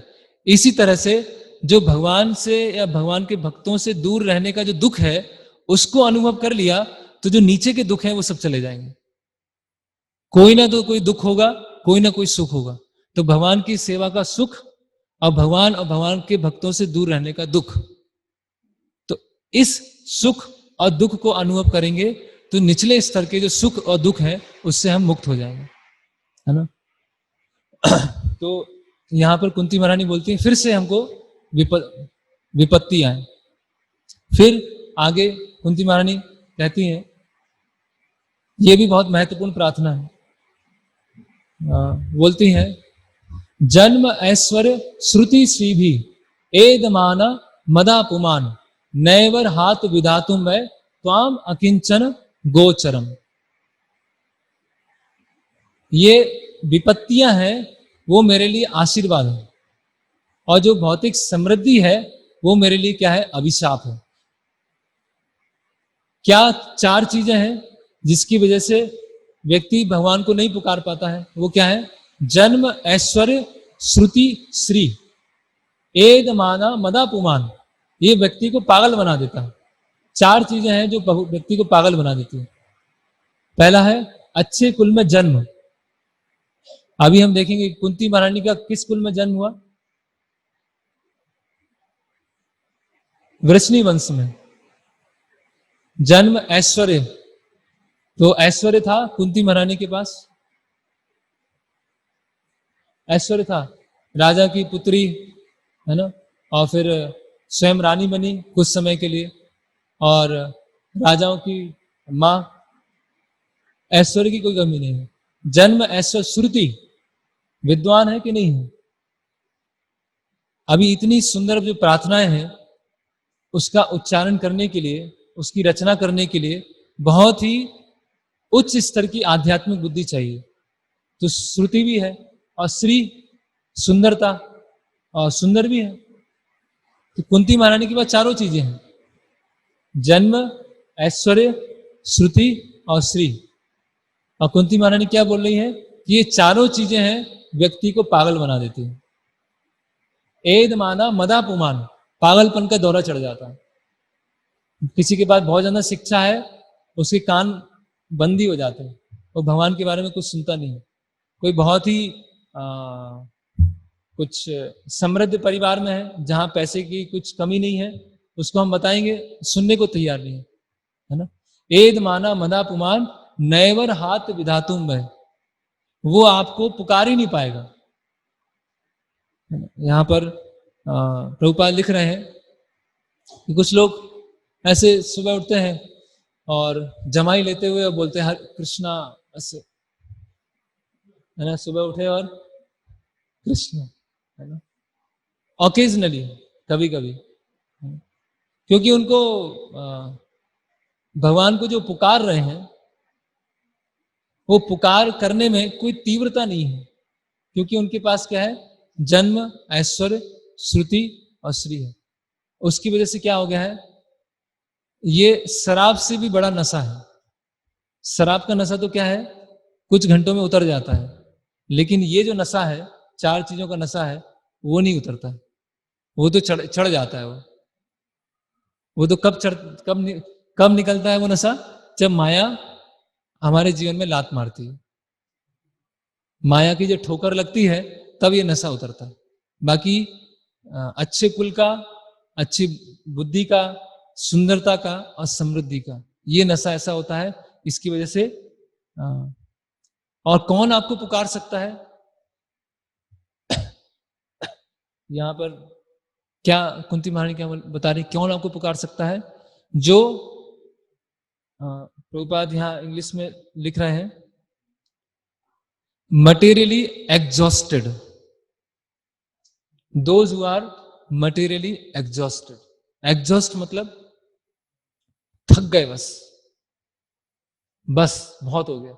कभी कभी ऐसा होता है ना, बहुत काम किया, दिन भर लगे हुए हैं, और रात में जाके क्या हुआ, एकदम थक के चूर हो गए, अब नहीं करना बस। तो जो भौतिक भोग करते करते थक गए, बस अब बहुत हो गया, अभी जन्म, ऐश्वर्य और श्रुति से इसके पीछे नहीं भागना है ना। जैसे वो एग्जॉस्ट फैन लगा होता है ना, एग्जॉस्ट, वो फैन धुआं निकालता, बाहर करता रहता है ना। बस अब तंग आ गए, बहुत हो गया, इस संसार में बहुत जन्म ले लिए, बहुत सारी योनियों में चले गए, बहुत सारे सुख दुख भोग लिए, बस अब मुझे इस संसार में नहीं रहना है, पूरी तरह से आपकी शरण ग्रहण करना है। जो इस स्तर पे आ गया है वो आपको पुकार पाएगा, और जो जन्म ऐश्वर्य श्रुति सी में है वो तो आपको कैसे पुकारेगा, बस ऐसे जमाई लेते हुए, या बस थोड़ा सोने से पहले, उठने के बाद थोड़ा सा, बस, है ना। तो कितना हम तीव्रता के साथ, कितनी भावना के साथ भगवान को प्रार्थना कर रहे हैं, है ना। एक नया भक्त है, वो भी हरे कृष्ण महामंत्र करता है, किसी को 1-2 साल हो गए वो भी हरे कृष्ण महामंत्र कर रहे हैं, किसी को और साल हो गए वो भी हरे कृष्ण महामंत्र कर रहे हैं, शिल प्रभुपाद भी हरे कृष्ण महामंत्र कर रहे हैं, सब एक ही मंत्र कर रहे हैं। नया भक्त आया है और शिल प्रभुपाद वो भी हरे कृष्ण, लेकिन किसके हरे कृष्ण महामंत्र से प्रसन्न है भगवान? सब एक ही मंत्र चल रहा है ना। किनकी जाना निर्भरता है, कौन भगवान के ऊपर पूरी तरह से शरणागत है, किसको वो अर्जेंसी लग रही है कि समय बहुत कम है, भगवान की शरण ग्रहण करना है, ये जीवन बहुत छोटा है। तो जिसकी जितनी अर्जेंसी है, जिसकी जितना तीव्रता है, भगवान उसके साथ अपना आदान प्रदान करते हैं, है ना। तो जो भौतिक रूप से गर्वित होते हैं, जिनके अंदर बहुत ज्यादा घमंड होता है, वो भगवान को अप्रोच नहीं कर पाते, वो भगवान को पुकार ही नहीं पाते। और पुकारेंगे तो भगवान अपने कान बंद कर लेंगे, वहां पहुंचेगी नहीं आवाज। भगवान घमंडी लोगों का बात सुनते ही नहीं है, नहीं सुनते हैं भगवान, है ना। दुर्योधन का 56 भोग स्वीकार नहीं किया, है ना। विदुर है, उनके जो केले थे वो स्वीकार किए, है ना। तो भगवान को ना तो 56 भोग चाहिए, ना भगवान को केले चाहिए। भगवान को क्या चाहिए? भक्तों की शुद्ध भावनाएं चाहिए, वो भगवान ग्रहण करते हैं। और किसी के अंदर जो भी अहंकार है, इसीलिए एक जगह शास्त्रों में बताया गया है कि भगवान सब कुछ सहन कर लेंगे, भगवान काम भी सहन कर लेंगे, क्रोध भी सहन कर लेंगे, लेकिन भगवान अहंकार कभी सहन नहीं करते। और अहंकार को भगवान तोड़ देते हैं। या तो माया ही तोड़ देगी, समय आपको तोड़ देगा अहंकार, या भगवान अपने भक्तों का अहंकार तोड़ देते हैं। तो इसलिए क्या बोलते हैं? त्वाम अकिंचन गोचर। भगवान क्या है? अकिंचन गोचर। जिसके पास कुछ नहीं है वो भगवान को देख सकता है, और जो सोच रहा है कि मेरे पास कुछ है और जो मेरी सुरक्षा कर सकता है, वो भगवान को गोचर नहीं है। त्वाम अकिंचन गोचर। हाँ, तो भक्ति सिद्धांत से ठाकुर एक स्टोरी बताते हैं कि एक नौकरानी थी और एक सेठानी थी। तो नौकरानी और सेठानी में हमेशा प्रतियोगिता चलती रहती थी। सेठानी बोलती थी कि जो नौकरानी के पास है उससे अधिक मेरे पास होना चाहिए, जो भी उसके पास है उससे अधिक मेरे पास होना चाहिए। तो एक बार नौकरानी को 101 बुखार हुआ, तो सेठानी बोला मुझे 105 होना चाहिए, मुझे उससे कम क्यों है, मुझे उससे ज्यादा होना चाहिए। तो ये भौतिक समृद्धि को इकट्ठा करना, वो क्या है? अपने बुखार को बढ़ाना है ना। मेरे पास उसके पास इतनी संपत्ति है, उसके पास इतना बैलेंस है, उसकी इतनी सारी प्रॉपर्टी है, मैं कैसे पीछे रह गया? मेरा बुखार और ज्यादा बढ़ना चाहिए, है ना। उसका बुखार कम है, 100 ही है, मेरा 104 होगा, मैं और चीजें इकट्ठा करूंगा, है ना। तो प्रभुपाद क्या लिख रहे हैं? भक्ति मतलब अपना बुखार उसको कम करना, पहले नॉर्मल बन जाए, है ना। बुखार के साथ भगवान के पास नहीं जाए, पहले नॉर्मल व्यक्ति हो जाए, फिर भगवान हमें स्वीकार करेंगे। तो अभी भगवान विश्वनाथ चक्रवर्ती ठाकुर बता रहे हैं कि भक्तों के पास अगर कुछ बचा नहीं तो फिर क्या है, कैसे रहेंगे, है ना। कुंती महारानी बोलेंगे तो हम अकिंचन गोचर, कि जो अकिंचन है उनको भगवान दिखते हैं। तो अभी तो कुछ बचा ही नहीं, तो फिर कैसे जीवन कैसे चलेगा, कहां से संपत्ति आएगी, कैसे उनका जीवन चल पाएगा? तो कुंती महारानी बोलती है नमो अकिंचन वित्ताय निवृत्त गुण वृत्ते आत्मा रामाय शांताय कैवल्य पते नमः। भगवान किसका धन है? जिसके पास कुछ नहीं है उसका धन भगवान है, और जिसके पास कुछ धन है वो भगवान उससे बहुत दूर है। नमो अकिंचन वित्ताय, वित्त मतलब धन। भगवान किसके वित्त है? जो अकिंचन है, जिसके पास कुछ नहीं है उसके भगवान धन है ना। तो हम देखते हैं श्री प्रभुपाद जी यहां लिख रहे हैं कि कोई व्यक्ति जीवन में कुछ प्राप्त करना चाहता है तो अपना छोटा सा सुख छोड़ देता है बड़े सुख प्राप्त करने के लिए, है ना। जैसे गोपाल लिखे, एक बच्चा है, अगर उसको स्कूल या कॉलेज में कुछ आगे बढ़ना है, उसको टॉप करना है, तो अपनी नींद है, अपना खाना है, अपना आराम है, वो छोड़ देता है। क्यों है? क्योंकि उसे उच्च कुछ प्राप्त करना है ना। इसी तरह से कोई एक जॉब लेता है और कुछ दूसरा कहीं दूसरा जॉब मिल रहा होता है अच्छा, तो वो छोड़ देता है ना। तो भक्त लोग ये सारी संपत्ति क्यों छोड़ लेते हैं? क्योंकि उनको बहुत बड़ी संपत्ति मिलने वाली है। ये जन्म ऐश्वर्य श्रुति से क्यों छोड़ देते हैं? क्योंकि नमो अकिंचन वित्ताय, वो वित्त मिलने वाला है उनको, है ना। और वो वित्त जो है वो सबसे बड़ा वित्त है ना। जैसे रूप षड गोस्वामियों के बारे में आता है, त्यक्त्वा तूर्ण मशेष मंडलपति श्रेणीम सदा तुच्छवत, कि उन्होंने अपनी बड़ी बड़ी पोस्ट, प्राइम मिनिस्टर की पोस्ट, फाइनेंस मिनिस्टर की पोस्ट, रूप गोस्वामी क्या थे? Prime minister. सनातन गोस्वामी क्या थे? Finance minister. रघुनाथ दास गोस्वामी, जिनके पिताजी का इनकम 500 साल पहले एक महीने में 2 लाख सोने के सिक्के, 2 लाख सोने के सिक्के एक महीने का इनकम, और क्या किया? छोड़ दिया उसे, है ना। त्यक्ता तूर्ण मशेष मंडलपति श्रेणी सदा तुच्छवत, तुच्छ, है ना। वो कोई वैल्यू नहीं। किस लिए? कोई किसी चीज को छोड़ेगा तो उससे कुछ बड़ा मिलने वाला होगा तभी तो छोड़ेगा ना। अभी उससे कुछ बड़ा है ही नहीं तो क्या छोड़ेगा? तो ये छोड़ा है तो एक बड़ी चीज मिलने वाली है ना। इसको भक्तिविनोद ठाकुर क्या बोलते हैं? कृष्णा से तुम्हार कृष्णा दीते पारो, तुम्हारा सकती आज। तो भक्तों के पास भौतिक चीज देने के लिए कुछ नहीं होता, भक्तों के पास एक ही चीज देनी होती है, कृष्ण, कृष्ण भक्ति। और भक्त लोग भौतिक कुछ दे ही नहीं सकते, है ना। और वो सनातन गोस्वामी का वृत्तांत आता है कि सनातन गोस्वामी वृंदावन में थे और सनातन गोस्वामी के पास क्या था? पारस मणि था। अब पारस मणि उन्होंने क्या कर दिया था?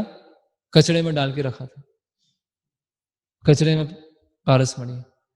तो एक शिव जी के भक्त थे, है ना, और शिव जी से बोले कि मुझे बहुत धन चाहिए, सबसे बड़ा धन चाहिए मुझे। तो बोला अच्छा सबसे बड़ा धन चाहिए, तो वृंदावन में केसी घाट पर सनातन गोस्वामी वो बैठे हैं, वो भजन कर रहे हैं, वो आपको सबसे बड़ा धन देंगे, है ना। तो वो सनातन गोस्वामी के पास जाते हैं, बोलते मुझे धन चाहिए। बोला अच्छा धन चाहिए, तो वो कचड़ा का डिब्बा है उसमें पड़ा हुआ। बोला अच्छा, तो देखते हैं कि तो पारस पत्थर मिल जाता है ना। और पारस पत्थर मिल जाता है तो वो तो झूम उठते हैं और सब सोना बनाना चालू कर दिया। फिर उनको स्मरण आता है कि इतना अगर कीमती था तो कचड़े के डिब्बे में क्यों डाल के रखा था? कचड़े के डिब्बे में ही होना चाहिए था। इसका मतलब कुछ धोखा दिया है मैंने। और कुछ होना चाहिए, और कुछ कीमती होना चाहिए।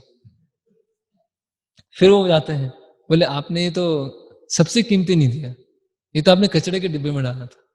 तो बोले हाँ मैं एक कीमती और है, लेकिन शर्त क्या है?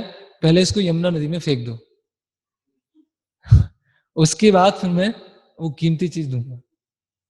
तो अभी साधु की बात पे भरोसा रखते हुए उन्होंने पारसपति यमुना नदी में फेंक दी। और सनातन गोस्वामी ने क्या दिया? हरे कृष्णा कृष्णा कृष्णा हरे हरे, हरे राम राम राम हरे, है ना।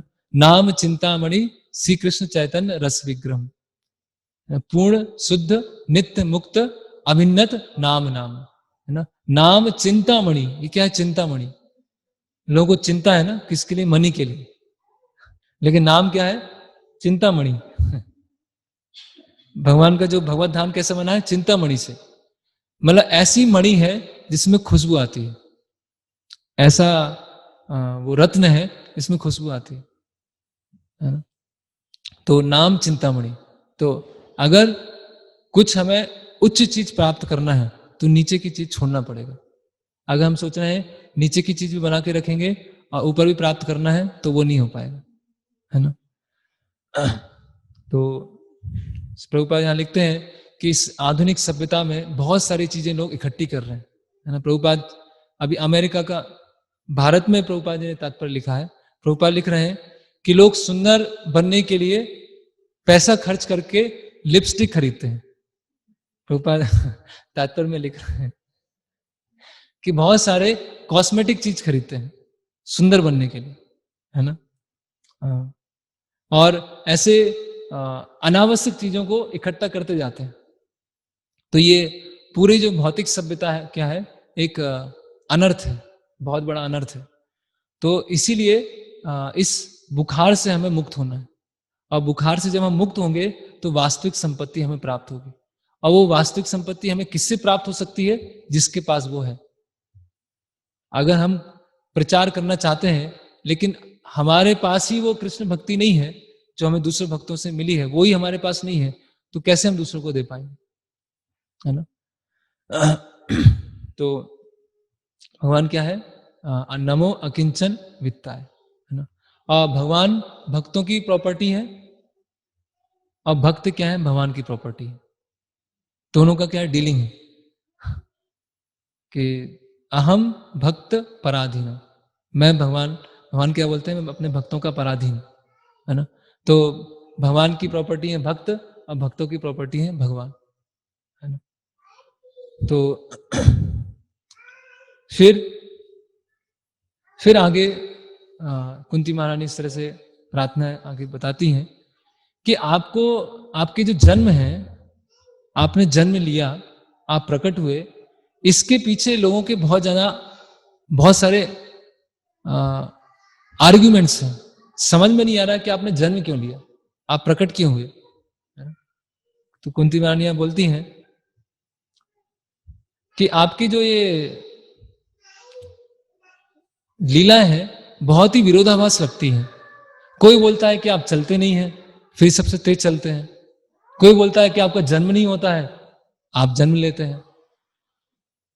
कोई बोलता है आपका रूप नहीं है, लेकिन आपका सुंदर दिव्य रूप भी है। तो ये जो विरोधाभास है कुछ समझ में नहीं आ रहा, है ना? और सबसे बड़ा विरोधाभास क्या है? कुंती महारानी बता रही है, हाँ, श्लोक क्रमांक 31 उससे बता रही है कि उससे पहले कि आप सबसे बलशाली भी हैं लेकिन किसी के कंट्रोल में भी आ जाते हैं। आपके हाथ पैर नहीं है लेकिन सबसे तेज काम करते हैं। आपका रूप नहीं है लेकिन आपका दिव्य शरीर भी है। तो ये कुछ समझ में नहीं आ रहा है। शास्त्रों में लिखा है आप जन्म नहीं लेते हैं लेकिन फ्री मथुरा में आपने जन्म लिया। तो कुंती महारानी बोलती हैं अभी मुझे इस पर विचार नहीं करना। अभी किससे विचार करना है? आपकी जो लीला है, जो मुझे जिसके कारण वो मैं और ज्यादा भ्रमित हो गई हूं, वो क्या है? दामोदर लीला, है ना? तो दामोदर लीला का स्मरण करते हुए कुंती महारानी बोलती हैं कि यशोदा माई ने आपको रस्सी से बांध दिया, है ना? और आपके चेहरे पे पूरा पसीना आ गया, आपके जो बाल हैं पूरे बिखर गए हैं, आपके बालों में जो फूल थे वो पूरे बिखर गए, है ना? और आप पूरे डरे हुए हैं, है ना? और डर की वजह से आंसू आ रहे हैं, और आंसू से क्या हो रहा है? जो काजल है वो पूरा भीग गया है, और वो जो काजल है पूरे चेहरे पे लग गया है। और ये जो मैं दृश्य जब देख रही हूं कि जो मूर्तिमान भय है वो भी आपसे डरता है, और आप यशोदा माँ है उनकी लाठी से डर रहे हैं। तो ये जो दृश्य है ये देखकर मुझे बहुत आश्चर्य हो रहा है ना? ऐसे कुंती महारानी आती। फिर फिर कुंती महारानी बोलती हैं कि अलग अलग लोग बोलते हैं आप अलग अलग प्रयोजन से है। कुछ लोग बोलते हैं कि आप यदु वंश में जो आपके भक्त थे यदु, उनकी प्रसन्नता करने के लिए आए। कुछ लोग बोलते हैं कि आप जो भक्त आपके युधिष्ठिर हैं उनका गुणगान करने आए हैं। कुछ लोग सोचते हैं कि वसुदेव और देवकी ने प्रार्थना किया उसके लिए आए हैं। कुछ लोग सोचते हैं कि देवी देवताओं ने ब्रह्मा जी से प्रार्थना किया था इसके लिए आप आए हैं, है ना? कुछ लोग सोचते हैं कि यहाँ बहुत सारे असुर हो गए थे उनको मारने के लिए आप यहाँ पर आए हैं, है ना? और कुछ लोग सोचते हैं कि जो आपके भक्त हैं आपसे जो विक्षोभ विरह अनुभव करते हैं उनको सांत्वना देने के लिए आए हैं। तो आप किस कारण से आए हैं? ये क्या है? बहुत ही भ्रमित कर रहा है मुझे, है ना? फिर ये बहुत ही सुंदर श्लोक है, श्लोक क्रमांक 36। इसमें कुंती महारानी बोल रही हैं श्रवणन्ति गायन्ति गृह्णन्ति अभीक्ष्णसा स्मरन्ति नन्दन्ति तवे हितं जनः त एव पश्यन्ति अचिरेण तावकं भव प्रवाहो परमं पदाम्बुजम। है ना, कि आप वास्तव में क्यों आए हैं, उसका कारण कुंती महारानी बताए। आप आए हैं अपनी लीलाओं को यहां प्रदर्शित कर रहे हैं, किस लिए? जिससे उन लीलाओं को लोग सुने, उसको गाएं, उसको कीर्तन करें, है ना, और उसमें आनंद लें आध्यात्मिक स्तर पर, और वो करते करते करते भव प्रवाहो परमम पदाम्बुजम, ये जो भव प्रवाह है उससे निकल जाए। तो ये भक्ति की विधि को स्थापित करने के लिए आप आए हैं। बाकी जो कार्य है वो साथ साथ में चल रहे हैं, है ना? फिर ये प्रार्थनाएं करीब करीब पूरा हो जाता है। अभी कुंती महारानी प्रार्थना कर रही हैं, ये कुछ अंतिम है, कि अभी आप यहां पर रुक जाइए, अभी आप द्वारिका मत जाइए, है ना, यहीं रुके रहिए। कुंती महारानी बोलती हैं कि आपने अपने सारे कर्तव्य किए, आज हमें आप छोड़ के जा रहे हैं, है ना, और हम तो पूरी तरह से आपके ऊपर निर्भर हैं, हमारी सुरक्षा करने के लिए और कोई भी नहीं, है ना, और आप चले जाएंगे तो बाकी जो शत्रु राजा है फिर से हमारे ऊपर आक्रमण करेंगे, तो हमारे आप ही एक रक्षक है ना, तो आप हमें अभी छोड़ के क्यों जा रहे हैं, है ना? तो श्रील प्रभुपाद बहुत ही अच्छा तात्पर्य लिख रहे हैं। प्रभुपाद लिख रहे हैं कि इस भौतिक जगत में किसी के ऊपर निर्भर होना बहुत ही वैसा समझा जाता है, बहुत ही निम्न स्तर का समझा जाता है कि हम किसी के ऊपर निर्भर हैं। लेकिन आध्यात्मिक जगत में, भक्ति में किसी के ऊपर निर्भर होना वो बहुत ही श्रेष्ठ समझा जाता है ना। हर कोई व्यक्ति अपने तरीके से जीना चाहता है ना, अपने लाइफ स्टाइल से जीना चाहता है, सबके अंदर यही है। लेकिन आध्यात्मिक भक्ति में किसी के ऊपर निर्भर होना वो क्या है, वो श्रेष्ठता की निशानी है ना। अभी पांडव है, प्रभुपाद यहां लिख रहे हैं कि पांडवों के व्यवहार से हम सीख सकते हैं। पांडव जैसे योद्धा नहीं है, पांडवों के पास जो अस्त्र शस्त्र हैं वैसा, पांडवों के पास जो कोष है, जो बाहुबल है, सब कुछ होते हुए भी वो भगवान के ऊपर निर्भर है। तो एक भक्त ऐसा होता है, वो अपना पूरा प्रयास करता है भगवान की सेवा करने का, लेकिन अंततः भगवान की कृपा के ऊपर निर्भर होता है। तो पांडवों के पास बहुत रिसोर्सफुल है, बहुत शक्तिशाली है, बहुत बुद्धिमान है, लेकिन भगवान के ऊपर पूरी तरह से निर्भर है ना। तो भगवान का भक्त क्या होता है, ऐसे मूर्ख नहीं होता है। भगवान का भक्त समाज के ऊपर पैरासाइट नहीं होता है कि कुछ नहीं करना है, सब कुछ करता है, लेकिन भगवान के ऊपर निर्भर होकर। सब कुछ पांडवों ने किया, किसके ऊपर? भगवान की निर्भर है ना। लोग बोलते हैं कि भक्ति मतलब आराम का जीवन, आराम का जीवन नहीं है। भक्ति में तो और जाना है, भक्ति में तो कोई हॉलीडेज है ही नहीं, छुट्टी है ही नहीं, और संडे के जाना तो और ज्यादा व्यस्त है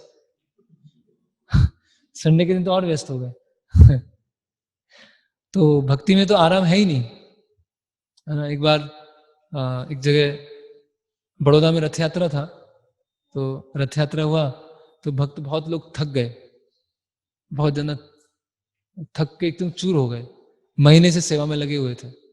तो परम पूज्य भक्ति विकास महाराज आए थे, तो उनको स्टेशन छोड़ने गए, है ना। तो कुछ भक्तों ने बोला, महाराज अब तो 1 महीने से सेवा कर रहे थे, थक गए, है ना, अब तो रेस्ट करेंगे। तो महाराज बोलते हैं, नो रेस्ट फॉर प्रीचर्स, प्रचारकों के लिए कोई रेस्ट नहीं, है ना। तो प्रचारक मतलब जो भी इस प्रीचिंग मूवमेंट से जुड़ा है, कोई आराम नहीं, पूरा प्रयास करना है। प्रयास करके पूरे जब थक जाएंगे, पूरी शक्ति चली जाएगी, तो भगवान का हेल्प आ जाएगा। ऐसे प्रभुपाद बताते हैं कि अमेरिका में मैंने बहुत प्रयास किया, कोई सुनने को तैयारी नहीं है ना। डॉक्टर मिश्रा क्या बताया, वहां कुछ लोग इकट्ठा हुए, तो डॉक्टर मिश्रा ने वहां से निकाल दिया। फिर एक रूम मिला, उसमें चारों तरफ दीवार, कोई खिड़की नहीं, और वहां बैठकर मैं अपनी बुक्स है उसको ट्रांसलेट करता था। फिर किसी तरह मैं बावरी में पहुंचा, तो बावरी में मेरा टाइपराइटर चोरी हो गया, है ना। और ऐसे शराबी लोग, ड्रग्स लेने वाले लोग थे, उनके साथ पाला पड़ा। तो 1 साल तो मैं बहुत स्ट्रगल करता रहा और बार बार सोच रहा था कि कब मुझे इंडिया जाने का अगला जहाज कब जा रहा है। ऐसे में बार बार प्रतीक्षा करता था कि कब इंडिया में वापस जाऊं। तो मैं प्रयास कर रहा था और एक दिन मैं टॉमसन स्क्वायर पार्क पहुंचा और वहां मैंने करताल लेके पहुंचा, कीर्तन करना चालू किया। आंखें बंद थी और करताल से जब कीर्तन कर रहा था और कुछ समय के बाद देखा कि बहुत सारे नौजवान मेरे चारों तरफ इकट्ठे हैं और बहुत सारे लोग इकट्ठे हैं और उनमें से कुछ लोग मेरे साथ फिर जहां मैं रहता था वहां चले गए और फिर मेरे साथ ही रहना चालू कर दिया। तो भगवान देखते हैं जब भक्त प्रयास कर रहा है और करके एकदम एकदम चूर हो गया तो भगवान की मदद वहां पर आ जाती है ना। तो ऐसे ही पांडवों का भी जीवन ऐसे ही है। फिर कुंती महारानी बोल रही है कि आपके जो चरण कमल हैं इस राज्य पे पड़े हैं, इसीलिए राज्य क्या है, शोभायमान है। और जैसे ही आपके चरण कमल यहां से चले जाएंगे, द्वारिका चले जाएंगे, तो ये हस्तिनापुर क्या हो जाएगी, उजाड़ हो जाएगी। तो आप यहां से मत जाइए। फिर आगे श्लोक में बोलती हैं कि ये हस्तिनापुर में बहुत सारे वृक्ष हैं, है ना, बहुत सारे रत्न हैं, बहुत सारी समृद्धि है, नदियां बह रही हैं, है ना, पेड़ों में फूल लगे हुए हैं, फल लगे हुए हैं। ये क्यों है सब? क्योंकि आपकी दृष्टि इनके ऊपर है। क्योंकि आपकी दृष्टि इनके ऊपर है, इसीलिए सब क्या है, खिलखिला रहे हैं, सब प्रसन्नचित हैं। पेड़ खिलखिला रहे हैं तो फल दे रहे हैं, पुष्प दे रहे हैं। नदियां प्रसन्न है तो खनिज दे रही हैं, समुद्र प्रसन्न है तो रत्न दे रहे हैं, है ना। तो अगर आप यहां चले गए, यहां से चले गए, तो आपकी दृष्टि भी चली जाएगी और फिर से हस्तिनापुर ऐसे हो जाएगा। तो इसीलिए आप यहां पर रुके रहें। फिर कुंती महारानी विचार करती हैं कि अगर भगवान आप यहां से नहीं जाएंगे, मतलब भगवान यहां रुकते हैं, हस्तिनापुर में रुकते हैं, तो यदुवंश वाले परेशान होंगे और भगवान द्वारिका जाते हैं तो हम लोग परेशान होंगे। तभी क्या किया जाए? भगवान यहां रुकेंगे तो यदुवंश परेशान है, भगवान द्वारिका चले गए तो वृष्णिवंश परेशान है, हम पांडव परेशान है।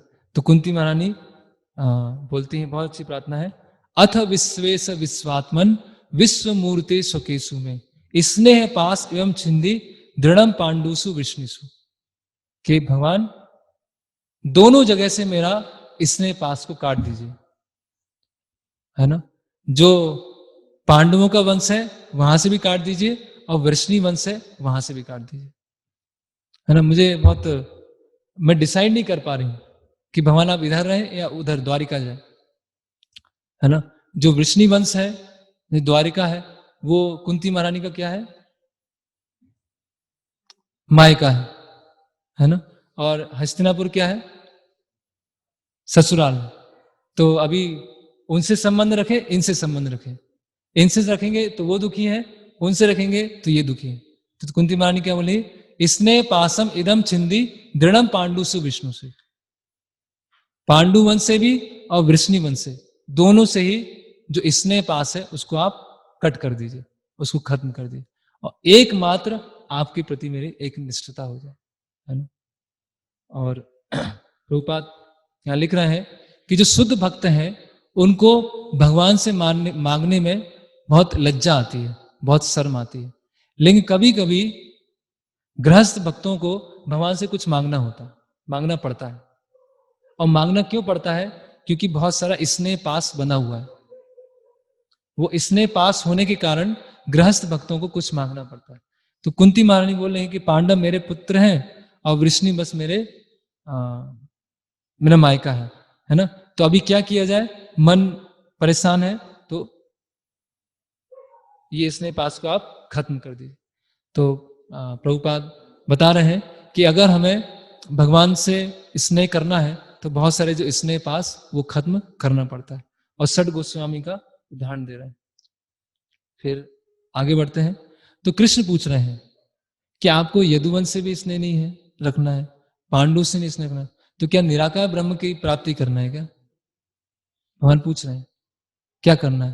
तो कुंती महारानी अपनी प्रार्थना के अंत में बोलती हैं, त्वयि में अनन्य विषया मतिर मधुपति सकृत रतिम उद्वतत अधा गंगे वोग मुदनवती।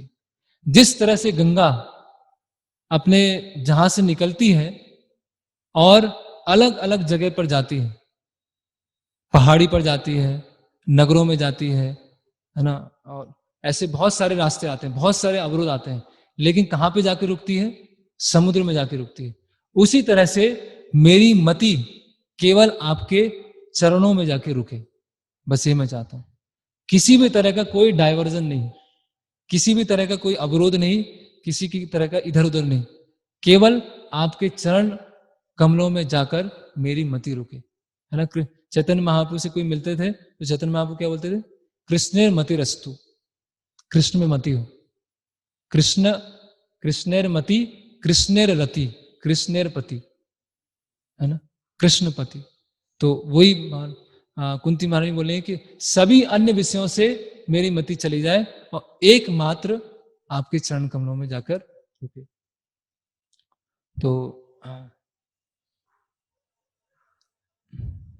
तो यहां पर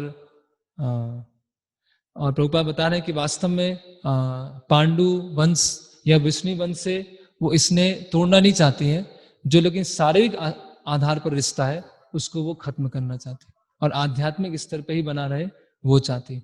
और एक सोल का दूसरी सोल से रिश्ता कैसे होता है? सुपर सोल के थ्रू होता है। एक सोल का दूसरे सोल से रिश्ता हो ही नहीं सकता है, क्योंकि एक आत्मा दूसरी आत्मा को कभी संतुष्ट नहीं कर सकती है, क्योंकि वो भी आत्मा अपूर्ण है, ये भी अपूर्ण है।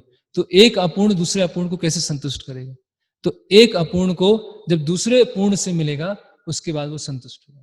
तो आत्मा का और आत्मा का संबंध कैसे हो सकता है? परमात्मा के थ्रू, है ना।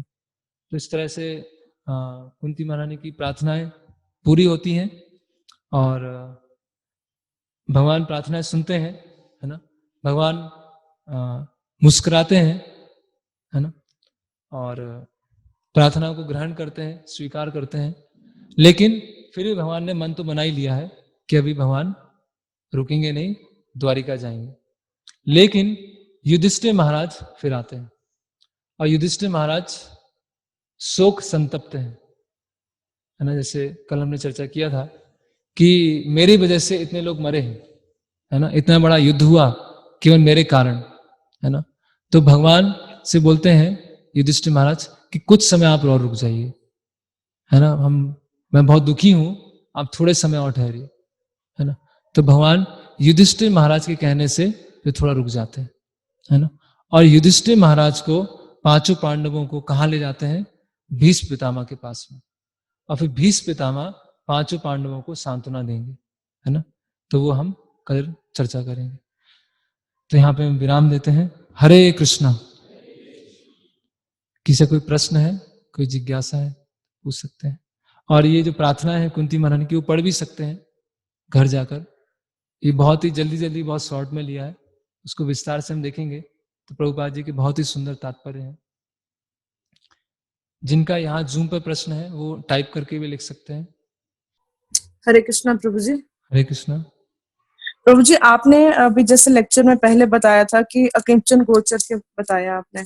हाँ। और आपने बताया कि भगवान जो है वो अकिंचन वित्त है, हाँ। ठीक है। फिर उसके बाद आपने बताया कि जो पांडव हैं वे सब कुछ करते हुए तब भी वो भगवान पे पूरी तरीके से निर्भर थे। हाँ। और वो सही है।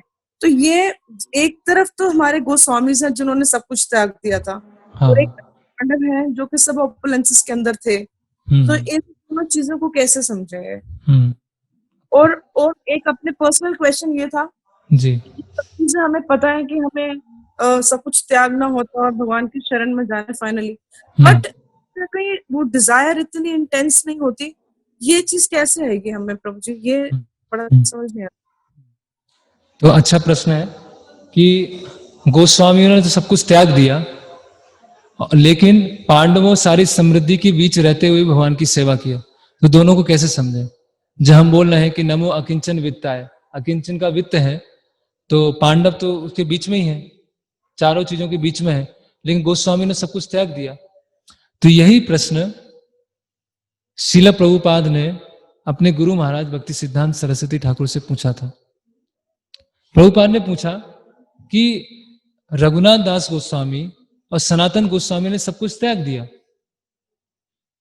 और रामानंद राय जो है वो गवर्नर है, तो ऐसा अंतर क्यों है कि वो गवर्नर है और गृहस्थ है, गृहस्थ आश्रम में रहते हुए सेवा कर रहे हैं, और गोस्वामी ने त्याग दिया, तो ऐसा अंतर क्यों है दोनों भक्तों में? तो भक्ति सिद्धांत श्री ठाकुर उदाहरण देते हैं कि जैसे कोई स्त्री है, वो आभूषण को धारण करती है, जब आभूषणों को धारण करने की आवश्यकता होती है जो के पति हैं उनकी प्रसन्नता के लिए, तब वो धारण करती हैं। जब पति नहीं है तो आभूषणों को धारण नहीं करती हैं। तो भगवान का एक विशेष सेवा करने के लिए अगर जन्म ऐश्वर्य श्रुति श्री लेना होता है तो भक्त ले लेते हैं, और जहां आवश्यक नहीं होता है उसको वो छोड़ देते हैं। तो वो ले या छोड़ें, लेंगे तो भी भगवान की प्रसन्नता है, छोड़ेंगे तो भी भगवान की प्रसन्नता है। पहला प्रश्न का उत्तर। दूसरा है कि हमारी डिजायर इतनी सारी डिजायर है कि वो पूरा हमको पकड़ के रखती है, हम छोड़ नहीं पाते हैं। तो यस, वो तो हमारे साधना भक्ति का प्रोसेस है, और डिजायर हमको नहीं छोड़ पाती। हम तो डिजायर में पूरे से जैसे एक रसगुल्ला होता है, चाशनी में पड़ा होता है और चाशनी से पूरा घिरा होता है, उसी तरह से हम चारों तरफ से अपनी भौतिक डिजायरों से घिरे हुए हैं, है ना। तो अभ्यास करना होगा, और ऐसे जो भक्त हैं, पांडव हैं, और अलग अलग भक्तों के बारे में सुनना होगा, तो उनके माध्यम से हम इंस्पायर होंगे और वो इच्छाएं चली जाएंगी। प्रश्न है, भक्ति और शुद्ध भक्ति में क्या अंतर है? तो भक्ति शुद्धि होती है, अशुद्ध भक्ति कोई भक्ति नहीं होती। भक्ति शुद्धि होती है। यस, भक्ति में मिश्रण आ जाता है, कर्म मिश्र, ज्ञान मिश्र, लेकिन वास्तव में रियल भक्ति नहीं है। वास्तविक भक्ति तो शुद्ध भक्ति ही होती है। यहां पे हम विराम लेंगे, समाप्त करेंगे। कल भीष्म पितामह का देह त्याग, उसके ऊपर चर्चा करेंगे। हरे कृष्ण। शिल प्रभुपाद की जय, कुंती महारानी की जय, पंच पांडव की जय, निताई गौर प्रेमानंदे। हरि हरि बोल।